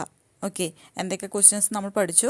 കേരളത്തിലെ പോർച്ചുഗീസ് അതിക്രമങ്ങളെക്കുറിച്ച് സൂചന നൽകുന്ന ഷെയ്ഖ് സൈനുദ്ദീൻ രചിച്ച കൃതിയാണ് തുഹ്ഫത്തുൽ മുജാഹിദീൻ. തുഹ്ഫത്തുൽ മുജാഹിദീൻ രചിച്ചത് ആരാണ്? ഷെയ്ഖ് സൈനുദ്ദീൻ. അറബി ഭാഷയിലാണ്. രചിച്ച കാലഘട്ടം 16-ാം നൂറ്റാണ്ടിലാണ്. കേരളത്തിൽ രചിക്കപ്പെട്ട ആദ്യ ചരിത്രകൃതിയായി പണ്ഡിതന്മാർ കണക്കാക്കുന്നതും ഏതിനെയാണ്? തുഹ്ഫത്തുൽ മുജാഹിദീനാണ്. ഇത്രയും ക്വസ്റ്റ്യൻസ് തുഹ്ഫത്തുൽ മുജാഹിദീൻ എന്ന കൃതിയെക്കുറിച്ചിട്ട് ഓർത്ത് വെച്ചിരിക്കുക കേട്ടോ. അടുത്ത ക്വസ്റ്റ്യൻ, ആഫ്രിക്കയിലെ ശുഭപ്രതീക്ഷ മുനമ്പ് ചുറ്റി സഞ്ചരിച്ച ആദ്യ പോർച്ചുഗീസ് നാവികൻ ആരാണ്? ബാർത്തലോമിയോ ഡയസ് ആണ്. പെറോഡ കോവിൽഹ ആരാണ്? കരമാർഗം ഇന്ത്യയിൽ ആദ്യമായി എത്തിയ പോർച്ചുഗീസ് സഞ്ചാരിയാണ്. ഓക്കെ, പെറോഡ കോവിൽഹ കരമാർഗം ഇന്ത്യയിൽ ആദ്യമായി എത്തിയ പോർച്ചുഗീസ് സഞ്ചാരിയാണ്. പോർച്ചുഗീസുകാരുടെ കച്ചവട കുത്തകയെ വെല്ലുവിളിച്ചുകൊണ്ട് കേരളവുമായി വാണിജ്യബന്ധം സ്ഥാപിച്ച യൂറോപ്പിലെ പ്രൊട്ടസ്റ്റന്റ് ജനത ആരാണ്? ഡച്ചുകാർ. ഡച്ചുകാരാണ് പോർച്ചുഗീസുകാരുടെ കച്ചവട കുത്തകയെ വെല്ലുവിളിച്ചുകൊണ്ട് കേരളവുമായി വാണിജ്യബന്ധം സ്ഥാപിച്ച യൂറോപ്പിലെ പ്രൊട്ടസ്റ്റന്റ് ജനത. അടുത്ത ക്വസ്റ്റ്യൻ, ഇന്ത്യയിൽ രണ്ടാമതായി എത്തിയ യൂറോപ്യൻ ശക്തികളാണ് ഡച്ചുകാർ. ഇന്ത്യയിൽ ആദ്യമായി എത്തിയ യൂറോപ്യൻ ശക്തികൾ പോർച്ചുഗീസുകാർ, രണ്ടാമതായി എത്തിയ ശക്തികളാണ് ഡച്ചുകാർ. വർഷം 1595. 1595 ഇന്ത്യയിൽ രണ്ടാമതായി എത്തിയ യൂറോപ്യൻ ശക്തികളായ ഡച്ചുകാർ വന്ന വർഷം. അടുത്ത ക്വസ്റ്റ്യൻ, ഇന്ത്യയിൽ നിന്നും ആദ്യം തിരിച്ചുപോയ യൂറോപ്യൻ ശക്തികൾ ആരാണ്? ഇന്ത്യയിൽ നിന്നും ആദ്യം തിരിച്ചുപോയ യൂറോപ്യൻ ശക്തികളാണ് ഡച്ചുകാർ. 1744 ബോൾഗാട്ടി കൊട്ടാരം പണി കഴിപ്പിച്ചത് ആരാണ്? 1744 ബോൾഗാട്ടി കൊട്ടാരം പണി കഴിപ്പിച്ചത് ഡച്ചുകാർ. ഡച്ചുകാരാണ് 1744 ബോൾഗാട്ടി കൊട്ടാരം പണി കഴിപ്പിച്ചത്. ഇന്ത്യയിൽ പാശ്ചാത്യ ശാസ്ത്രം പ്രചരിപ്പിച്ചത് ആരാണ്? ഇന്ത്യയിൽ പാശ്ചാത്യ ശാസ്ത്രം പ്രചരിപ്പിച്ചത് ഡച്ചുകാർ. ഡച്ചുകാരാണ് ഇന്ത്യയിൽ പാശ്ചാത്യ ശാസ്ത്രം പ്രചരിപ്പിച്ചിട്ടുള്ളത്. ഒന്നും കൂടി നോക്കാം. പോർച്ചുഗീസുകാരുടെ കച്ചവട കുത്തകയെ വെല്ലുവിളിച്ചുകൊണ്ട് കേരളവുമായി വാണിജ്യബന്ധം സ്ഥാപിച്ച യൂറോപ്പിലെ പ്രൊട്ടസ്റ്റന്റ് ജനത ആരാണ്? ഡച്ചുകാരാണ്. ഇന്ത്യയിൽ രണ്ടാമതായി എത്തിയ യൂറോപ്യൻ ശക്തികളാണ് ഡച്ചുകാർ. വന്ന വർഷം 1595. ഇന്ത്യയിൽ നിന്നും ആദ്യം തിരിച്ചുപോയ യൂറോപ്യൻ ശക്തികൾ ആരാണ്? ഡച്ചുകാർ. ബോൾഗാട്ടി കൊട്ടാരം പണി കഴിപ്പിച്ച വർഷം 1744. 1744 ബോൾഗാട്ടി കൊട്ടാരം പണി കഴിപ്പിച്ചത് ആരാണെന്ന് ചോദിച്ചാൽ ആരാണ്? ഡച്ചുകാരാണ്. ഇന്ത്യയിൽ പാശ്ചാത്യ ശാസ്ത്രം പ്രചരിപ്പിച്ചത് ആരാണ്? ഡച്ചുകാരാണ്. ഓക്കെ, നമുക്ക് അടുത്ത ക്വസ്റ്റ്യനിലോട്ട് പോകാം. ഇന്ത്യയിൽ ഡച്ചുകാരുടെ പ്രധാന സംഭാവനകൾ എന്തൊക്കെയാണ്? ഉപ്പ് നിർമ്മാണം, വസ്ത്രത്തിലെ ചായമുക്കൽ. ഉപ്പ് നിർമ്മാണം, വസ്ത്രത്തിലെ ചായമുക്കൽ എന്നിവയാണ് ഇന്ത്യയുടെ ഡച്ചുകാരുടെ പ്രധാന സംഭാവനകൾ. അടുത്ത ക്വസ്റ്റ്യൻ, കേരളത്തിൽ തെങ്ങ് കൃഷിയും നെൽകൃഷിയും പ്രോത്സാഹിപ്പിച്ച വിദേശികൾ ആരാണ്? കേരളത്തിൽ തെങ്ങ് കൃഷിയും നെൽകൃഷിയും പ്രോത്സാഹിപ്പിച്ച വിദേശികളാണ് ഡച്ചുകാർ. കുഷ്ഠരോഗികൾക്കായി ഡച്ചുകാർ ആശുപത്രി ആരംഭിച്ച പ്രദേശം എവിടെയാണ്? കുഷ്ഠരോഗികൾക്കായി ഡച്ചുകാർ ആശുപത്രി ആരംഭിച്ച പ്രദേശമാണ് പള്ളിപ്പുറം. പള്ളിപ്പുറത്താണ് കുഷ്ഠരോഗികൾക്കായി ഡച്ചുകാർ ആശുപത്രി ആരംഭിച്ച പ്രദേശം. അടുത്ത ക്വസ്റ്റ്യൻ, ഡച്ചുകാർ 18-ാം നൂറ്റാണ്ടിൽ ഇന്നത്തെ തൃശ്ശൂരിൽ നിർമ്മിച്ച കോട്ട ഏതാണ്? ഡച്ചുകാർ 18-ാം നൂറ്റാണ്ടിൽ തൃശ്ശൂരിൽ നിർമ്മിച്ച കോട്ടയാണ് ചേറ്റുവ കോട്ട. വർഷം 1714. 1714 ഡച്ചുകാർ തൃശ്ശൂരിൽ നിർമ്മിച്ച കോട്ടയാണ് ചേറ്റുവ കോട്ട. ഒന്നും കൂടി നമുക്ക് നോക്കാം. ഉപ്പ് നിർമ്മാണം, വസ്ത്രത്തിലെ ചായമുക്കൽ എന്നിവ ഡച്ചുകാരുടെ പ്രധാന സംഭാവനകളാണ്. കേരളത്തിൽ തെങ്ങ് കൃഷിയും നെൽകൃഷിയും പ്രോത്സാഹിപ്പിച്ച വിദേശികൾ ആരാണെന്ന് ചോദിച്ചാൽ ആരാണ്? ഡച്ചുകാരാണ്. കുഷ്ഠരോഗികൾക്കായി ഡച്ചുകാർ ആശുപത്രി ആരംഭിച്ച പ്രദേശം പള്ളിപ്പുറം. ഡച്ചുകാർ 18-ാം നൂറ്റാണ്ടിൽ ഇന്നത്തെ തൃശ്ശൂരിൽ നിർമ്മിച്ച കോട്ടയാണ് ചേറ്റുവ കോട്ട. വർഷം 1714. അടുത്ത ക്വസ്റ്റ്യൻ, ഡച്ചുകാർ ഇന്ത്യയിൽ ആദ്യത്തെ ഫാക്ടറി സ്ഥാപിച്ചത് എവിടെയാണ്? ഡച്ചുകാർ ഇന്ത്യയിൽ ആദ്യത്തെ ഫാക്ടറി സ്ഥാപിച്ചത് മസൂലിപട്ടണം. മസൂലിപട്ടണത്തിലാണ് 1605 ഡച്ചുകാർ ഇന്ത്യയിൽ ആദ്യത്തെ ഫാക്ടറി സ്ഥാപിച്ചിട്ടുള്ളത്. ഇന്ത്യയിൽ ഡച്ച് ഈസ്റ്റ് ഇന്ത്യ കമ്പനി സ്ഥാപിതമായ വർഷം. ഇന്ത്യയിൽ ഡച്ച് ഈസ്റ്റ് ഇന്ത്യ കമ്പനി സ്ഥാപിതമായ വർഷം 1602. 1602 ഇന്ത്യയിൽ ഡച്ച് ഈസ്റ്റ് ഇന്ത്യ കമ്പനി സ്ഥാപിതമായ വർഷം. ഡച്ചുകാർ പോലീസുകാരിൽ നിന്ന് കൊല്ലം കോട്ട പിടിച്ചെടുത്ത വർഷം. ഡച്ചുകാർ പോലീസുകാരിൽ നിന്ന് കൊല്ലം കോട്ട പിടിച്ചെടുത്ത വർഷം 1658 ഡിസംബർ 29. 1658 ഡിസംബർ 29 ഡച്ചുകാർ പോലീസുകാരിൽ നിന്ന് കൊല്ലം കോട്ട പിടിച്ചെടുത്ത വർഷം. അടുത്ത ക്വസ്റ്റ്യൻ, ഡച്ചുകാർ പോർച്ചുഗീസുകാരിൽ നിന്ന് കണ്ണൂർ കോട്ട പിടിച്ചെടുത്ത വർഷം 1663 ഫെബ്രുവരി. 1663 ഫെബ്രുവരിയിലാണ് ഡച്ചുകാർ പോർച്ചുഗീസുകാരിൽ നിന്നും കണ്ണൂർ കോട്ട പിടിച്ചെടുത്ത വർഷം. ഇവിടെ നമുക്ക് നോക്കാം എന്തൊക്കെ ക്വസ്റ്റ്യൻ പഠിച്ചു. ഡച്ചുകാർ ഇന്ത്യയിലെ ആദ്യത്തെ ഫാക്ടറി സ്ഥാപിച്ചത് എവിടെയാണ്? മസൂലിപട്ടണം 1605. ഇന്ത്യയിൽ ഡച്ച് ഈസ്റ്റ് ഇന്ത്യ കമ്പനി സ്ഥാപിതമായ വർഷം 1602. എങ്കിൽ ഇന്ത്യയിൽ പോർച്ചുഗീസ് ഈസ്റ്റ് ഇന്ത്യ കമ്പനി സ്ഥാപിതമായ വർഷം എപ്പോഴാണ്? കഴിഞ്ഞ ക്ലാസ്സിൽ പഠിച്ചിട്ടുണ്ട്, അറിയുന്നവർ കമൻറ്റ് ചെയ്യുക കേട്ടോ. ഇന്ത്യയിൽ ഡച്ച് ഈസ്റ്റ് ഇന്ത്യ കമ്പനി സ്ഥാപിതമായ വർഷം 1602. ഇന്ത്യയിൽ പോർച്ചുഗീസ് ഈസ്റ്റ് ഇന്ത്യ കമ്പനി സ്ഥാപിതമായ വർഷം കമൻറ്റ് ചെയ്യുക. ഓക്കെ, അടുത്ത ക്വസ്റ്റ്യൻ, ഡച്ചുകാർ പോലീസുകാരിൽ നിന്ന് കൊല്ലം കോട്ട പിടിച്ചെടുത്ത വർഷം 1658 ഡിസംബർ 29. ഡച്ചുകാർ പോർച്ചുഗീസുകാരിൽ നിന്ന് കണ്ണൂർ കോട്ട പിടിച്ചെടുത്ത വർഷം 1663 ഫെബ്രുവരിയിലാണ്. ഓക്കെ, അടുത്ത ക്വസ്റ്റ്യനോട്ട് പോവാം. ഡച്ചുകാർ ആരെ പരാജയപ്പെടുത്തിയാണ് കൊല്ലം പിടിച്ചെടുത്തിട്ടുള്ളത്? ഡച്ചുകാർ ആരെ പരാജയപ്പെടുത്തിയാണ് കൊല്ലം പിടിച്ചെടുത്തിട്ടുള്ളത്? പോർച്ചുഗീസുകാർ. പോർച്ചുഗീസുകാരെ പരാജയപ്പെടുത്തിയ ഡച്ച് അഡ്മിറൽ ആരാണ്? പോർച്ചുഗീസുകാരെ പരാജയപ്പെടുത്തിയ ഡച്ച് അഡ്മിറലാണ് അഡ്മിറൽ വാൻ ഹൂൺസ്. അഡ്മിറൽ വാൻ ഹൂൺസ് ആണ് പോർച്ചുഗീസുകാരെ പരാജയപ്പെടുത്തിയ ഡച്ച് അഡ്മിറൽ. അഡ്മിറൽ വാൻ ഹൂൺസ് കൊല്ലം റാണിയുമായി ഒരു കരാർ ഉണ്ടാക്കി. അത് ഏത് വർഷത്തിലാണ്? 1659 ജനുവരി 7. അഡ്മിറൽ വാൻ ഹൂൺസും കൊല്ലം റാണിയുമായിട്ട് കരാർ ഉണ്ടാക്കിയ വർഷം 1659 ജനുവരി 7. അടുത്ത ക്വസ്റ്റ്യൻ, മാർത്താണ്ഡവർമ്മയും ഡച്ചുകാരും തമ്മിൽ ഒപ്പുവെച്ച സന്ധി ഏതാണ്? മാർത്താണ്ഡവർമ്മയും ഡച്ചുകാരും തമ്മിൽ ഒപ്പുവെച്ച സന്ധിയാണ് മാവേലിക്കര സന്ധി. മാവേലിക്കര സന്ധി ആരൊക്കെ തമ്മിൽ ഒപ്പുവെച്ചിട്ടുള്ളതാണ്? മാർത്താണ്ഡവർമ്മയും ഡച്ചുകാരും തമ്മിൽ ഒപ്പുവെച്ച സന്ധിയാണ്. ഓക്കെ, നമുക്കൊന്നും കൂടി നോക്കാം. ഡച്ചുകാർ ആരെ പരാജയപ്പെടുത്തിയാണ് കൊല്ലം പിടിച്ചെടുത്തിട്ടുള്ളത്?